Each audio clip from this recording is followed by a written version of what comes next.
Hi everyone, this is Abel. Welcome back to my channel. It looks like we are online.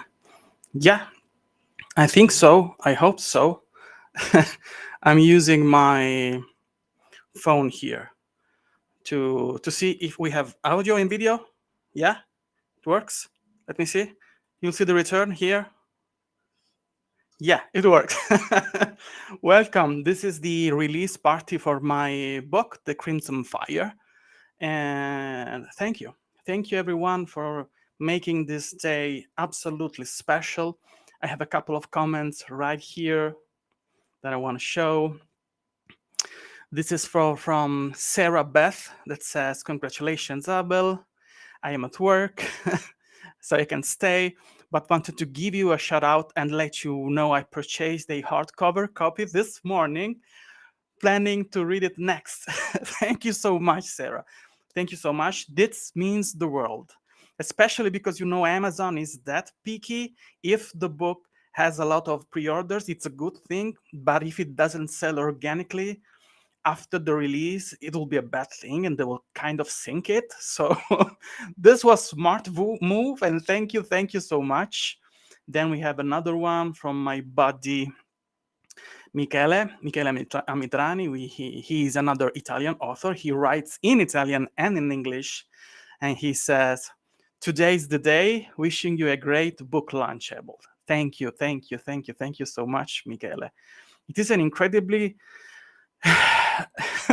hard day for me. I am tired because the final rush before the publication was so difficult. There were so many things to stay after and to perfect and to finish, to try and make it all work perfectly. And I hope it worked perfectly. I have a copy of the book here. I'll show you in a bit.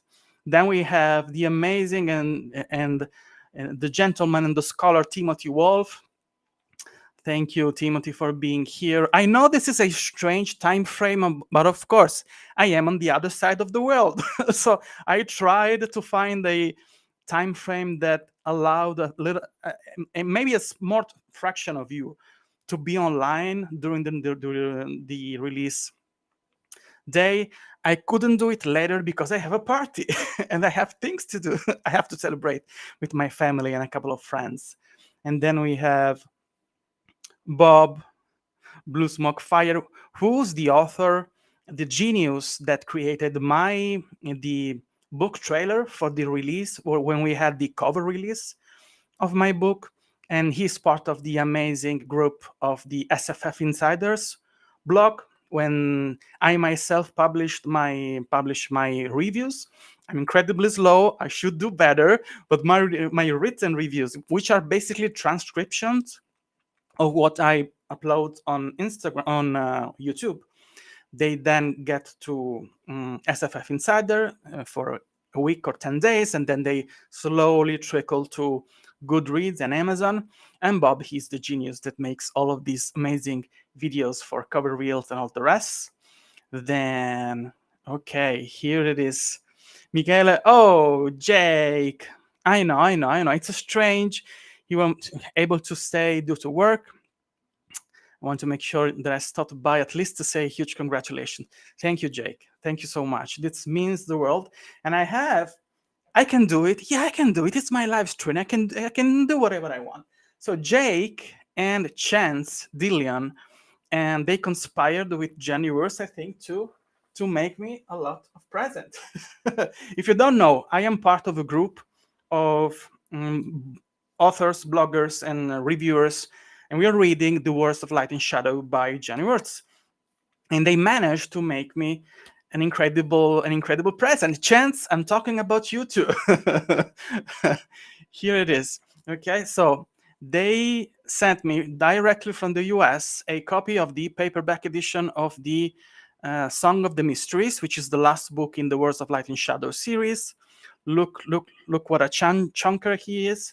Okay, I have a hard copy of this, but a hardback copy of this, but I wanted this one because it looks so cute. It is incredibly tiny, the font. I won't be absolutely able to read this one. I have other books in this series in this format, and I will be forced to read those in that format, but it will be painful. Okay, that's not a problem. And then they sent me Traders Not, always from January. This is the fourth book in the Words of Shining Light and Shadow. And I love this kind of old style illustration. January is the author, but it's also the artist, the painter behind those illustrations. These are really, really difficult to find, especially in Europe. And I'm incredibly grateful. Look how amazing it is. Looks incredible. And then they sent me a standalone novel, which is To Ride Hell's Chasm, which is another novel by Jenny Wirtz. Yeah, I'm happy to show it off. Look how amazing it looks. She's an incredible artist, not only an incredible writer. Okay, so I have, they did indeed conspire. Absolutely, absolutely. And you succeeded, because I was incredibly surprised. And it makes you feel all warm and fuzzy. When if you want to make a reader happy, give him books by surprise. And if you want to make a grown-ass man cry, give him books. Okay, we have more people here. So we have R.A. Morley. Thank you for being here. I'm having a fantastic day, and it will be even better because I will eat the cake. If you follow me on Instagram, you'll see I shared a slideshow of pictures with a book-shaped cake that I ordered specifically for this occasion.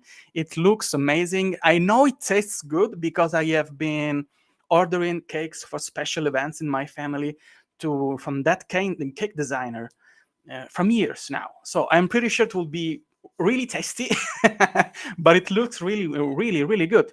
Then we have Rogerio Silva. How badass does it sound, that name? From Portugal. Thank you for being here. And yeah, do you want to see the cake? I'll show you the cake. Come on. Yeah, I'll show you the cake. So let me see. Yeah. Where it is. Just a moment. Let me open it from the download here. Come on. Let me show you the cake. Rohan O'Jewel. He is an incredible author of science fiction. He has a booktube channel too. He makes reviews. He will have a copy of my book, The Crimson Fire, pretty soon, because we do something. He's cooking something for me. Okay. Let me see if I can show you the cake. Come on. Let me show. Oh, here it is. Here it is. Is it cake? Does it look a lot like a cake? Yeah, it is. Can you see it? Yeah. There it is. Looks incredible. It is chocolate cream and hazelnut creams. And we have another angle here. Isn't it beautiful? It looks like a special edition from the Broken Binding. On the back, you see the actual book. And then the last one. Okay, this one. It looks incredible. I'm so proud of this cake. Oh yeah. Okay, let's block this one. Okay, Chance, it's been a pleasure to have you here. Thank you for stopping by. And if you don't know, Chance Dillion is an author too. He is launching pretty soon a epic fantasy, dark fantasy novel titled Mercy, Tears of the Fallen. I had the pleasure to work on the typography for the cover and on the internal design. It looks incredible. I'm reading it right now. It is one of those novels that sounds epic, and I'm pretty sure it will be one of the next big thing in the indie sphere. So go give it a try and check it out. Absolutely. Oh, we have more people here. Come on. Okay. What do we have here? Yes. Yes, yes. It will taste incredible. Rogerio, you're from a. Do you live in a country that it is covered by Amazon shippings? If you don't, I will send you a copy myself. We'll find an arrangement. I have a couple of readers that have asked me where and how they can buy the book. And the problem is that Amazon has an incredibly good distribution. It's really capillary. They're really effective in distributing books. But if you don't have Amazon in your country or in a neighboring country, it can be really difficult. So if you want, I can send you a copy of my book. You have to keep in mind the shipping costs and maybe custom costs. So be mindful of that, but I have copies now, finally, like this one. Let me show it to you. Okay, this is the hardback copy. You see, this is the back. And in a couple of days, I'll show you the paperbacks too. This is the title page, the map of the world of Kenjir, part 1, and every part, we have 6 parts in the book. They have those concept designs. Let me see if I can show you another one. This is the second part in the book. Okay. And we have more. Yeah, it looks good, if I can say so myself. Oh, this is a beautiful young lady. This is my niece, Abigail. I'm proud of you too. Thank you so much. Thank you so much, baby. So Rohan is heading up to my house to taste the cake. Yeah, absolutely. There's no problem. Absolutely. I'll save you. Try to be fast because I'll have quite the crowd here to try and test the cake. So hurry up. Yeah, the cake even has a bookmark. It's incredible. It's an incredible design. And this cake design, she did the cake for the 50 years anniversary of my parents. She did the 20 years anniversary for my sister. And so I knew it was going to taste good, but I didn't know if the aesthetics of the cake will be on point.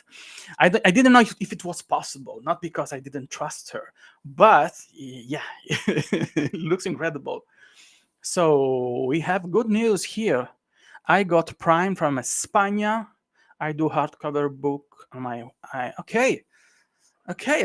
So you were able to order a book from your own Spanish/Portuguese store, and that's good. That's perfect. We have another gentleman and scholar and a YouTuber, which is our Preacher Reads.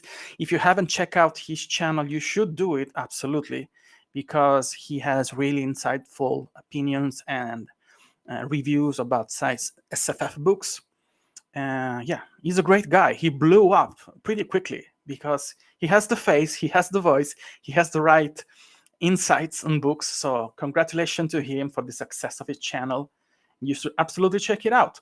So I asked to my readers and followers if they had any questions about this book, and they actually sent me quite a bit of questions. So I'm going to try to give you reasonable replies to those questions. So I got 2 from my website / newsletter.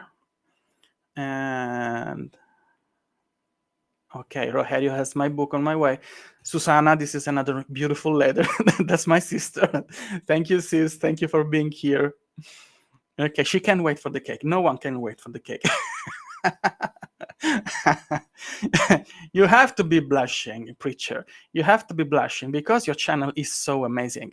It's so very good presented, and the reviews are so very well crafted. So just speaking facts here. So I have let me answer a few questions. So the first one is what can we expect from book 2 in terms of new characters, and when do we get to peek at the second book cover of the series?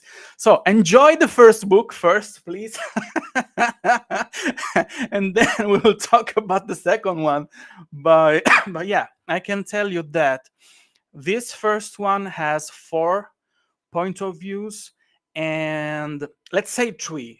Then we have a fourth one that is only present in a couple of chapters. Okay, so you see him, which is basically the main villain of this story, and I purposefully kept you in the dark about most of his predicament. So you see him just in a couple of chapters. In the second book, he is a regular character.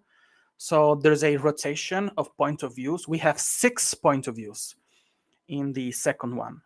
So you have much more time with him to get to know him better, which is basically Heshfen, which is the bad guy. He is this one, basically, that you see and follow during the first chapter of the book. Okay, he is this kind of zealot slash assassin slash terrorist. Don't know what kind of words I can say here. And you have 2 more characters. One of those was you have seen her in the first book, because one of the characters of the Crimson Fire got in contact with her, and I'm sorry, they had the conversation. They have an interaction. You see them having a shared past, but you have her as a POV in the second book, which is a really pivotal moment, because what she does, she's actually in the first chapter of the second book. What she does changes completely the power balance of that world. And I think I cannot say more about the cover reveal. It depends. I am waiting to decide to establish a release date for the second book. As I told you in one of my videos or in one of my newsletter, I think this second book is already written. So it is waiting to undergo line editing and proofreading and all the rest. And it is on the hands of a few really capable editor. I don't think I'm going to change the story much. I don't think I'm going to do major revisions, for chapters and point of view. So the book is basically ready. What I'm waiting for is that I cannot predict the kind of success that this book will have or will not have. The first one, the Crimson Fire. So depending on the, I'm sorry, I have asthma. So yeah, it is really difficult for me to be live this way, because when I cut videos on my booktube channel, they have editing. It sounds better because they're edited better. Yeah. So I was saying, depending of the amount of copies that I can actually sell and move, and how difficult the marketing process will be to try and make it sustainable for me, I will decide how close or how far the release of the book is. And this is a nice segue to another question. So basically the book is ready. It could be out during the winter, maybe the end of the year or the beginning of next, or it could take more. It will take me more to try and sell the book to a reasonable amount of people. Okay, it depends. I am learning a lot. The market is really competitive. There's a lot of beautiful books around. They look amazing.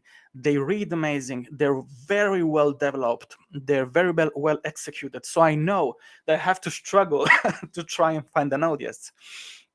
I know it's part of the game. And that's why it is so difficult. We have another here. Welcome, the Capricious Fox. Congratulations on the book launch. Thank you so much. Thank you for being here and for taking a little bit of time to be part of this live. So as I told you, I will decide when to show off the cover and do the cover reveal after, maybe in a couple of months. I'll tell you. Okay, I'll tell you more. Then let me see. I have another question here. Let me see. Yeah, let me see. Okay, I have there's a really interesting question about the plans for audio releases, audiobook release of the Crimson Fire. So I cannot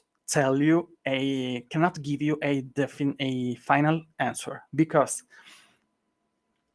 I can tell you that I have discussions going on. So basically, but I can give you a little bit of background.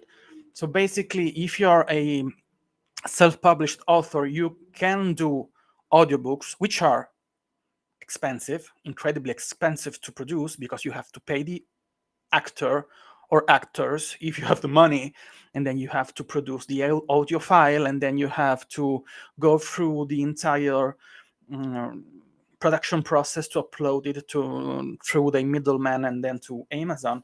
If you do it yourself, it will be incredibly expensive. That's why many authors they decide to go through Kickstarter campaign to finance their books, also their audiobooks. I could do that, but I don't know if I have enough of an audience to pull it off, because it's so expensive, and I don't want to undergo a Kickstarter campaign just to make it fail, to see it fail. So yeah, I have to think about that.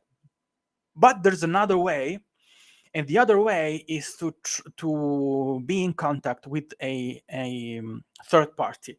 So you see, there are companies like, for example, Podium Audio. They deal just with audiobooks.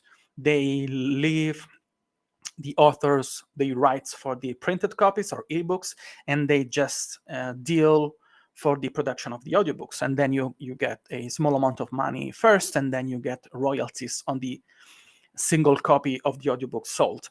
That's a much more viable way for the author to produce an audiobook, because they basically take care of all of it, and then you just have to take the money of your hard work for the book. That's interesting for me.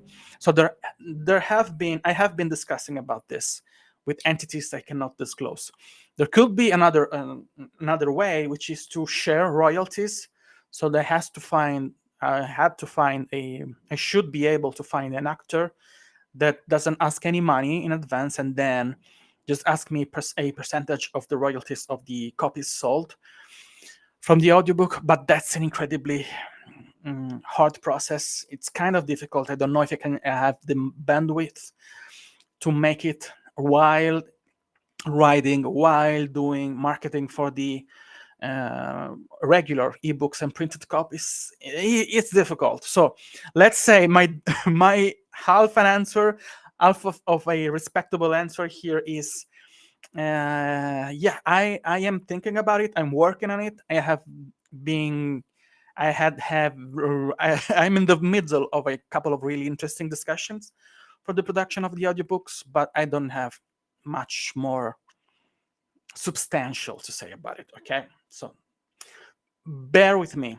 I will probably give you an audiobook sooner or later, but I don't know how soon. Okay, depends on how those conversations end. We have Ryan Skeffington. Thank you so much for your congratulations. Do I have his book right here? Yeah, I have his book right here. He's the author of this one, Lost Soul. This is a science fantasy space opera book. It is short and sweet. It looks incredible. The second book is it already out? Or it should be published soon? I don't know. I should be more prepared. I know, I'm sorry. Okay, let me show you another couple of questions. So most of the question, they kind of overlap. So you'll get probably a reply to your question, even if it doesn't sound exactly the way you worded it, because many questions were really, really similar. So I screenshotted the questions. Here they are. So the first one is, what inspired you to create this beautiful setting and write this story? So I was actually studying ancient Sumerian myths of creations, because I'm always been really interested and really intrigued on all the different kind of creation myths swirling around the world in ancient histories and ancient religions. And I was studying that because I needed elements for the world building of another series. Most of you don't know, and many of you knows. I don't know. I have to tell this as a background for this reply, is that I have published 9 novels in Italy. I am a best-selling author in Italy. So, and my first series was a techno thriller / science fantasy series that had a very ancient background and lore with ancient religions and ancient gods resurfacing and claiming control over the world, over a futuristic world. So I needed elements for that kind of lore and background for the story, and I was studying that, and at the same time I was speaking with a psychiatrist about the way governments are a reflection of a few things working and going on in our minds, the way our minds are shaped. They're in constant conversation with the world we live in, the way our brains are built. They influence our abilities to have different kind of governments, and those kind of governments in return, they influence the way our brain works. So I was having this kind of really interesting conversation that were intertwining together, and then I came up with the idea of a theocracy, an ancient theocracy, where gods were flesh and bone. They were not exactly human, but they looked human. They looked incredibly powerful and beautiful humans.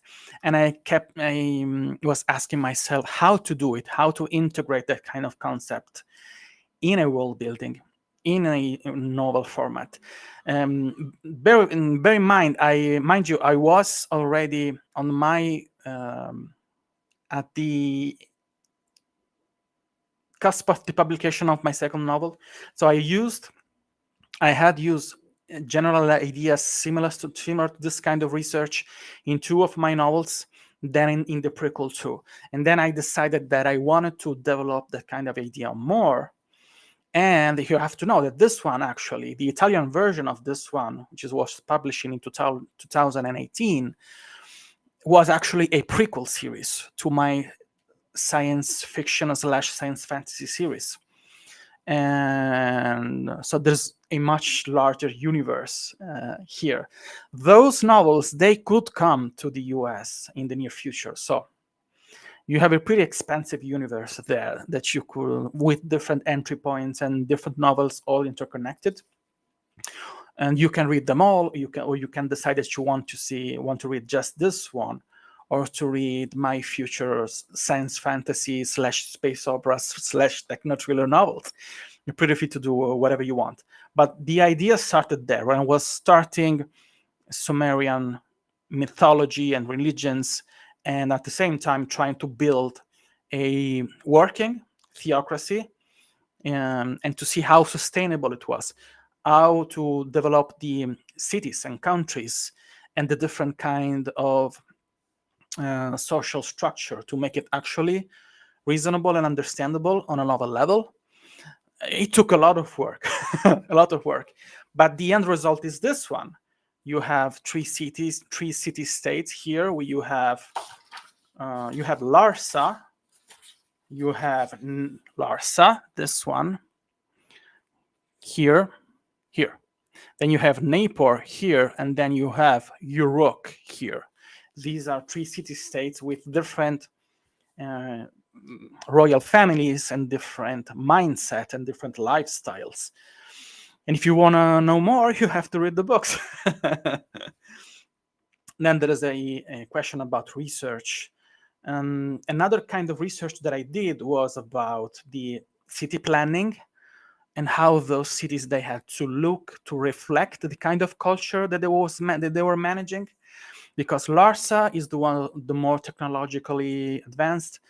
Naples is the more party planner of a city. It's like, it's beautiful and people enjoy themselves. They live really open romantic relationships with the more the merrier, the more the merrier, I think. And York is a city that lives, they're called the tutors, because they wage war, they manage armies. They have the most powerful armies. They're called Lord of the Iron because they have this specific kind of metal which is called the lithium, that is indestructible, and it has incredible abilities. And many of the special weapons that you have in the novels, they're being forged in that incredible metal that they have. While, for example, Napier, which is a city where when the nurturer household lives, they're basically, most of them, they are healers, they're dancers, they're actors, they're singers, and there's their version of therapists and psychiatrists. While in Larsa, which is the one more technological advanced, they are, most of the politicians in those worlds come from there, and the researchers for their technology. This is a fantasy novel that has a kind of alternative history setting. It looks Middle Eastern, a little bit of medieval too. So it's not exactly technology, but it is also a novel that doesn't have magic at all. You have incredible artifacts that help you perform incredible feats. There's no magic. So yeah, it's an interesting world. It took a lot of work, but I'm really, really, really proud of it. Then I have a question about what scene was the most difficult to write. Oh, and if you have more questions here, and if you want to ask anything, just type those, because we'll stay maybe another 10-15 minutes, and then I have to head off because I have to have dinner with my family and friends and have a party and eat the cake. Okay, so if you have any other question, just let me know. Okay, then this one was, what was the most difficult scene to write? So I have to tell you that for me, the most complicated scene are the fight scenes. Okay, there is a specific fight scene at the 60%, 50% mark of the book. When you cross this symbol, which is the part 4 of the book, and you know that you're approaching a really pivotal, really hard, really incredible action scene. And that's because there's a specific character. There's a character called Darjean. She is a bodyguard slash mercenary working for another protagonist of the story, which is called Shadi, which is a young noble woman. So Darjean has to do something, and she has to use one of those sacred artifacts forged in Lithium to do the things that she has to do, that she's been tasked to do. And she basically has to fight a large amount of warriors. She is a skilled warrior, but there's no way for her to win this kind of confrontation without something special for her, which is this artifact, which is basically a band here, a big bracelet with gears. And she touches those gears and make them work in a specific way, and they perform different kind of things basing on the combination that you have and they call it shield band. Okay, that was incredibly complicated scene to write because it wasn't just sword fight or melee. Okay, she had to use the special ability of that band to help her overpower that incredibly large amount of men that she could not defeat otherwise. But I didn't want to make her feel, the reader feel, that she was overpowered using that, like it was kind of a magic trick. So I had to create rules to make it work in a way, the amount of power that shield band had, how much of it you could use in that fight, and all the downsides of using that. You had to wait a little bit to make it recharge, and during the recharge period she was extremely vulnerable. So it was really complicated, but I can say that I pulled it off because it is one of my readers' favorite part of the book. I'm really proud of that. It was incredibly hard, but yeah. So I have a really nice question here, which is really interesting. So it's from Simon Sealer. Thank you for being here. Is the book available worldwide? I am in South Africa. So I have to document myself. So the easy answer is, can you buy stuff from Amazon? Do you have in your country a version of Amazon? Can you buy books? Can you buy electronics? Can you buy, or in a neighboring country, maybe at the border? Because we had someone here that said they don't have exactly in their country, but in the neighboring one, they have one. So if you have Amazon in your country, yes, absolutely. If you cannot buy the ebook or the hardback of the book or the paperback of the book, and you can sustain the shipping costs, they can be pretty high, pretty costly. Yeah, especially because of tariffs and politics and stuff. I can send you the book, okay? Especially if you live so far away, and don't think about the cost of the book. We will find a way, okay? Don't mind the cost of the book, just mind the cost of the shipping, okay? I can decide to gift you the book if you want, but I cannot sustain the shipping costs for many readers, okay? That's the downside of printing with Amazon, because if you don't know, if you open the book, you will find that the book is being printed by Amazon. So this is called basically print on demand. It means that the book, it's not stored in any kind of facility. It doesn't exist this until you buy it. You buy it, Amazon prints it for you, and then it ship it to you. Okay? Yes, we do have Amazon. Yippee! If you have Amazon, you can buy my book. Okay, I'm really happy for you. Thank you so much. Another question. So that was the most difficult scene I was writing. I have another one. So this is a girl that she really knows me. She said, "Are you going to bake us some of your legendary pizza someday?" Because she knows that I've been working as a cook for many years in an ancient house. We had princess living here because I live in Sicily, in a beautiful manner, and I was cooking and teaching cooking classes to people that live there. And it was an incredible job. It was very difficult, but also incredibly demanding, but also very satisfying. And it was fun. I learned a lot.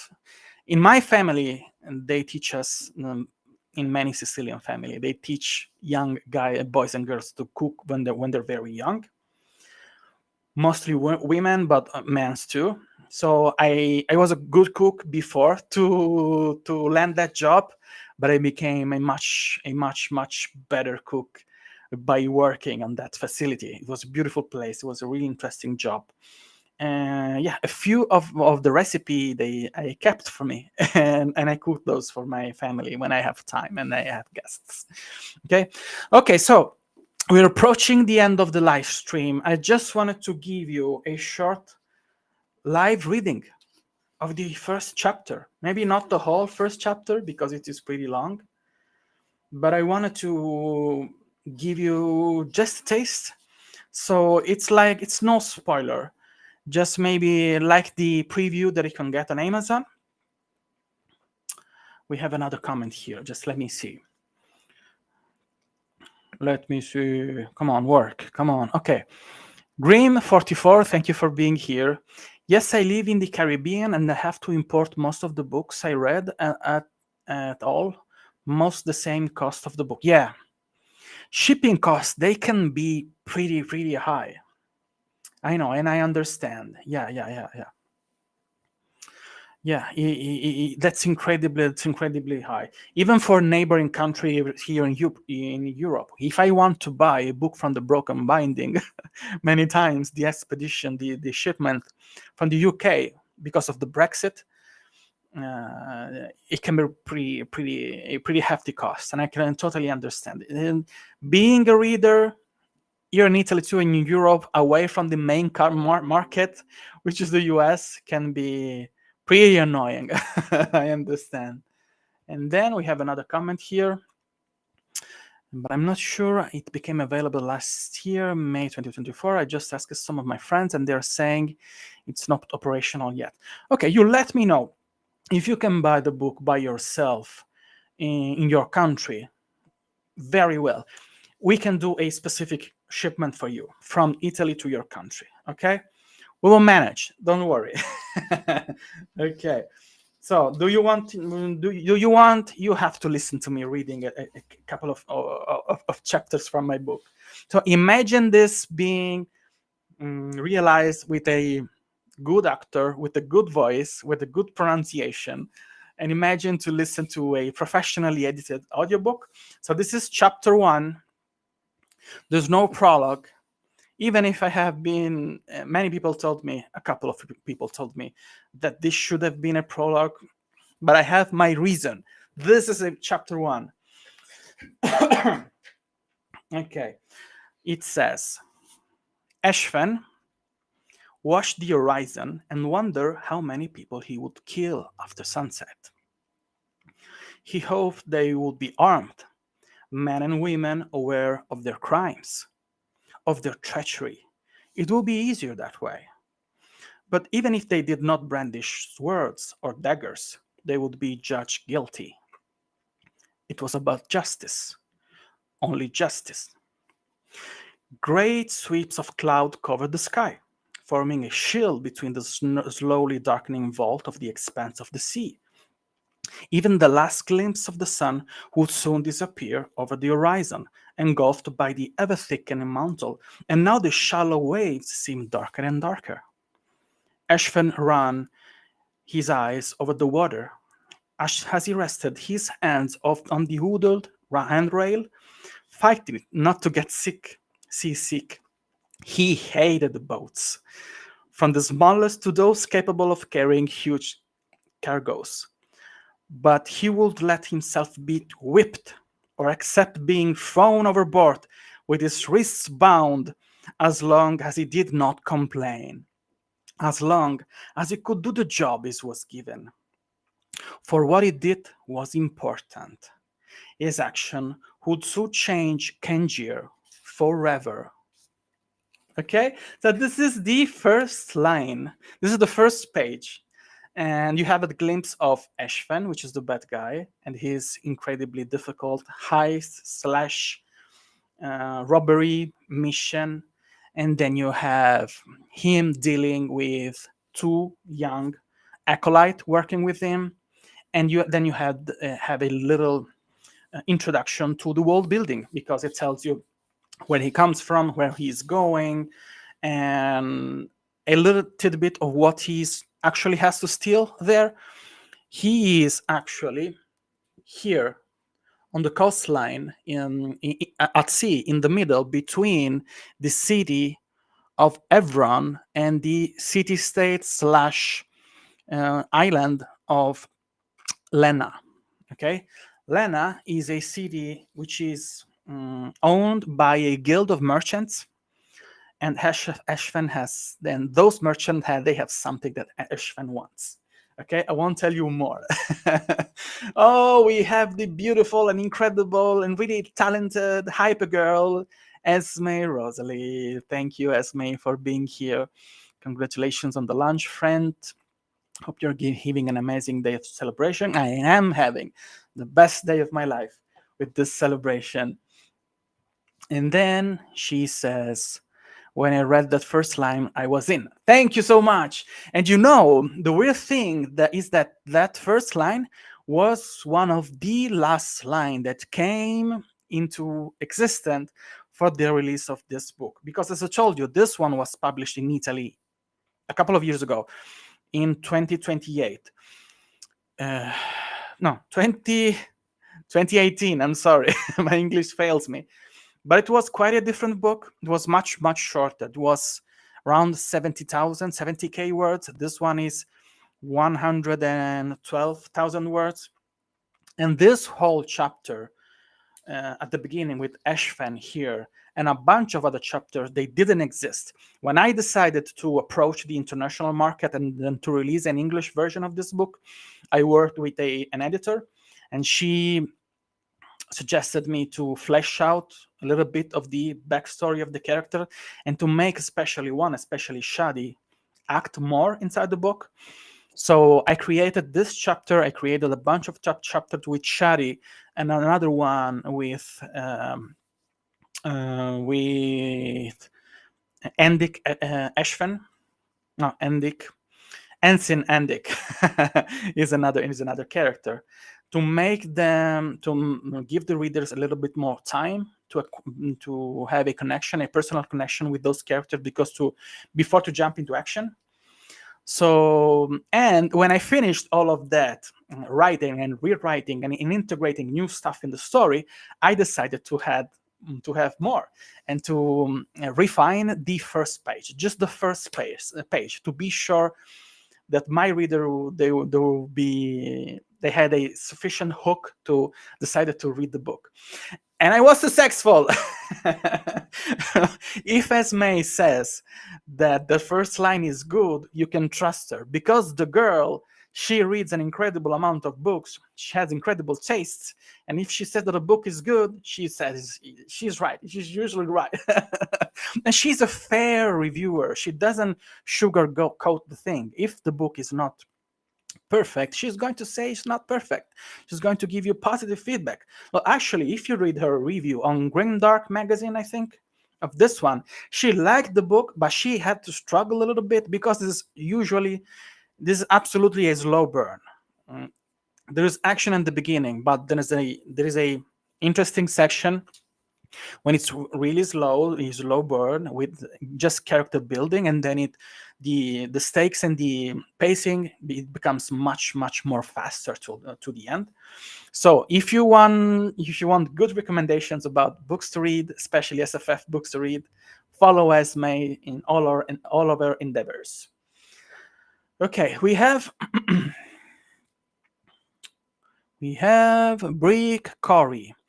Are signed copies still available? They are all available. I didn't do an official run, okay, because I didn't know exactly how the shipping costs for worldwide were, if and how much of those I was able to manage. But if you want a signed copy, just shoot me an email. You can write me an email through my website, okay, and ask me and give me just a bit of information as which country do you live in, okay, so I can go and look out for the shipping costs, and I will let you know. Just contact me via email and let me know if you want a copy, and we'll do it.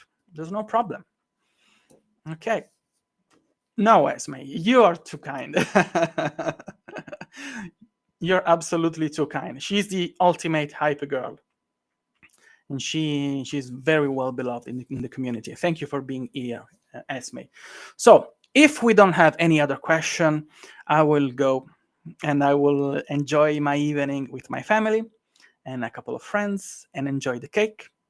And I'll try to sleep tonight. I haven't been sleeping very well because of the anxiety of the launch of the release day, but it was a good kind of anxiety.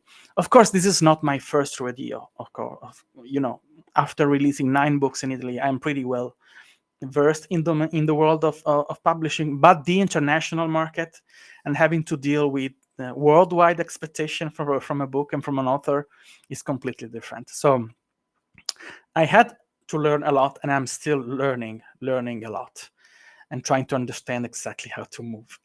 But I think I'm getting better. And I have to say, I sold more than 220 copies of the books just by pre-orders.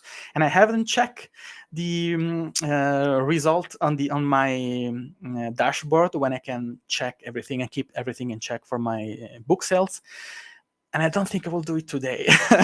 I don't want to be obsessed with the numbers. I will check the numbers during the weekend, maybe. Yeah, thank you so much. from the bottom of my heart, thank you for giving me a chance. Seriously, seriously, I'm incredibly grateful. Thank you for being part of the community. If you know me because of my booktube channel, and if you watch my videos, if you leave just even a small comment, if you interact in any way with me, thank you, thank you, thank you so much. This booktube channel has made my life better, and it has made my life as a reader and as an author a better life. So thank you so much. Thank you for being here today. I know that the timing was a little bit wonky, but thank you for being here. And if you want to see more live streams for me, let me know. Let me know. Keep in contact. Okay, you can follow me on X. You can follow me on Blue Sky. You can follow me on Instagram, and of course, if you're interested in fiction and fantasy books, this is the perfect place for me for you. And if you are seeing to see more videos like this, you can see more videos like this on my channel. This is The Crimson Fire. It is available on ebook, paperback, hardback, and maybe pretty soon on audiobook too. Thank you for being here.